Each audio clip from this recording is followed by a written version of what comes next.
Good morning to all of you. I am Mohammad Jameel Akhtar and you are watching Akhtar academy. आज जो हम एक नया सब्जेक्ट स्टार्ट करने वाले हैं दैट इज़ इंजीनियरिंग मैकेनिक्स। और ये इंजीनियरिंग मैकेनिक्स जो है वो फंडामेंटल सब्जेक्ट है और कॉन्सेप्चुअल सब्जेक्ट है।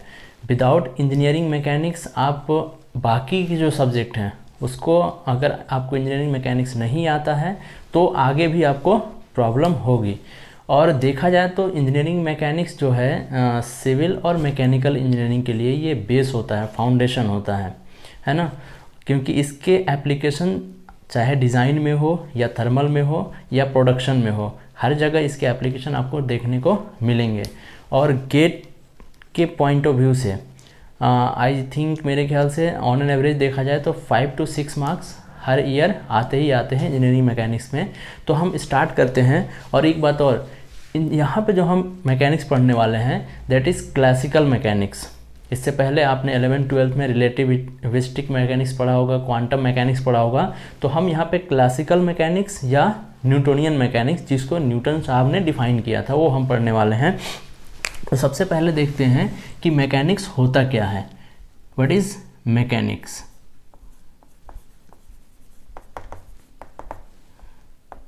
तो डिफिनेशन क्या है?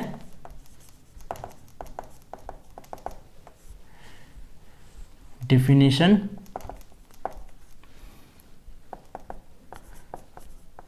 a branch of physical science,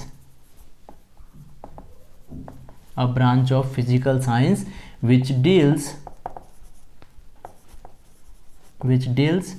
with the effect of forces on a body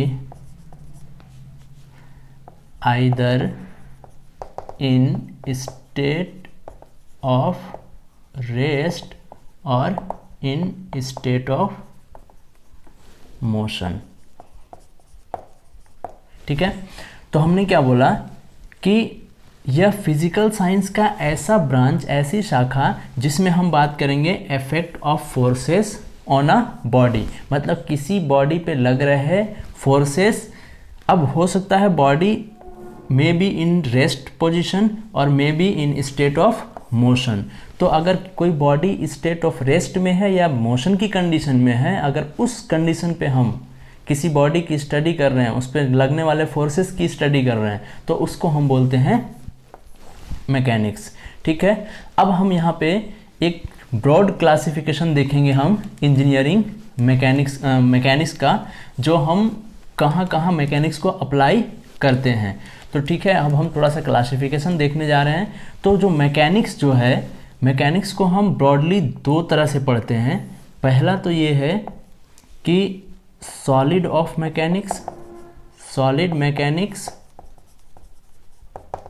और दूसरा जो है दैट इज फ्लूइड मैकेनिक्स।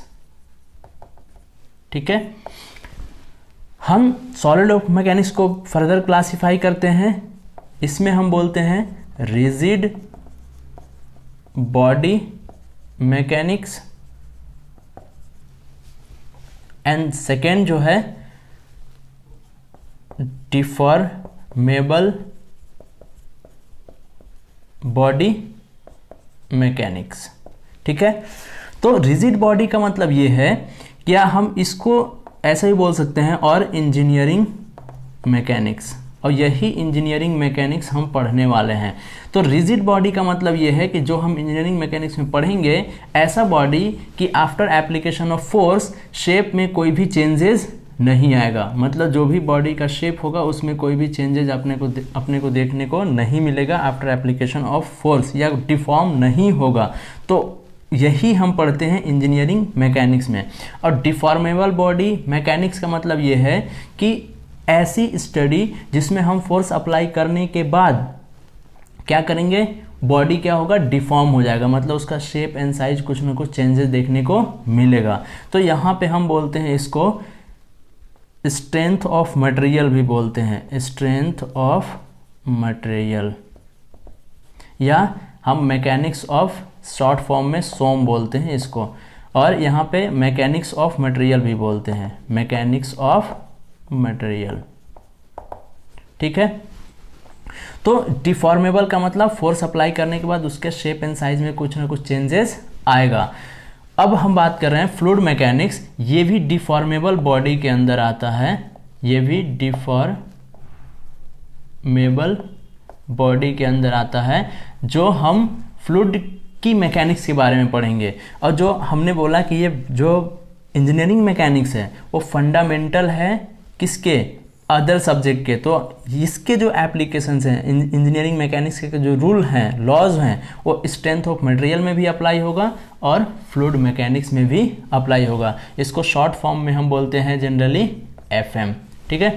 तो ये था हमारा ब्रॉडली क्लासिफिकेशन, जो हम जिसमें हमारा जो टॉपिक है दैट इज इंजीनियरिंग मैकेनिक्स। तो इंजीनियरिंग मैकेनिक्स को हम फर्दर क्लासीफाई करते हैं, पहला जो है स्टैटिक्स और दूसरा जो है डायनेमिक्स, ठीक है। डायनेमिक्स का फर्दर क्लासिफिकेशन है, पहला जो है काइनेमेटिक्स और दूसरा जो है काइनेटिक्स, ठीक है। तो देखिए यहाँ पे कि जो अगर इंजीनियरिंग मैकेनिक्स का पहले डिफिनेशन हम देख लेते हैं, तो इंजीनियरिंग मैकेनिक्स का डिफिनेशन ये है, मैं इसको इस साइड को इरेज कर रहा हूँ क्योंकि ये हमारे काम का अभी नहीं है, हम इसके बाद पढ़ेंगे, इंजीनियरिंग मैकेनिक्स के बाद हम पढ़ेंगे fluid mechanics and strength of material. तो इंजीनियरिंग मैकेनिक्स का जो डिफिनेशन है, तो जैसा हमने मैकेनिक्स का डिफिनेशन बताया था, it is a branch of physical science. तो इंजीनियरिंग मैकेनिक्स का या अप्लाइड मैकेनिक्स का जो डिफिनेशन बनता है वो एज इट इज़ है।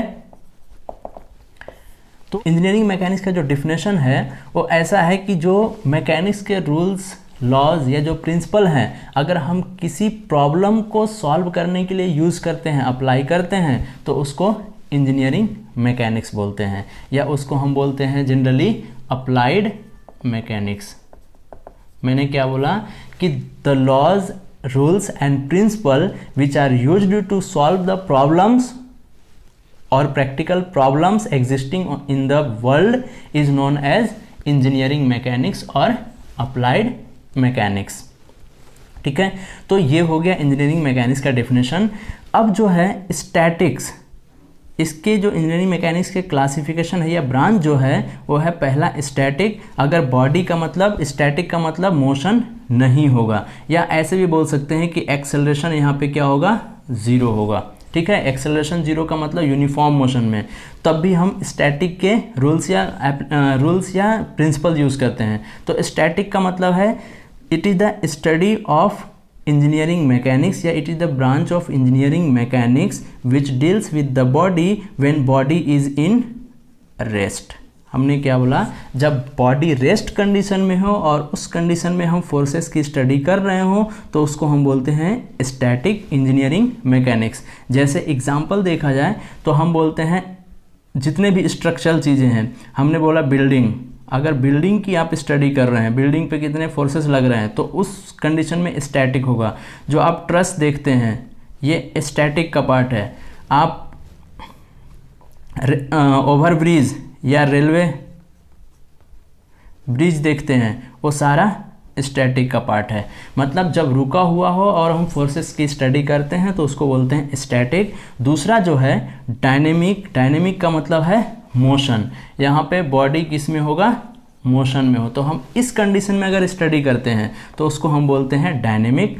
और डायनेमिक में जैसे कोई मशीन कंपोनेंट है, कोई व्हीकल्स है, तो ये सारे, कोई जैसे सपोज़ कि फ़ैन है, फ़ैन की अगर हम स्टडी कर रहे हैं तो डायनेमिक कंडीशन हम अप्लाई करेंगे, है ना। या फिर कोई गाड़ी चल रही है, एरोप्लेन, तो ये सारे किसके स्टडी हैं, डायनेमिक के, ठीक है।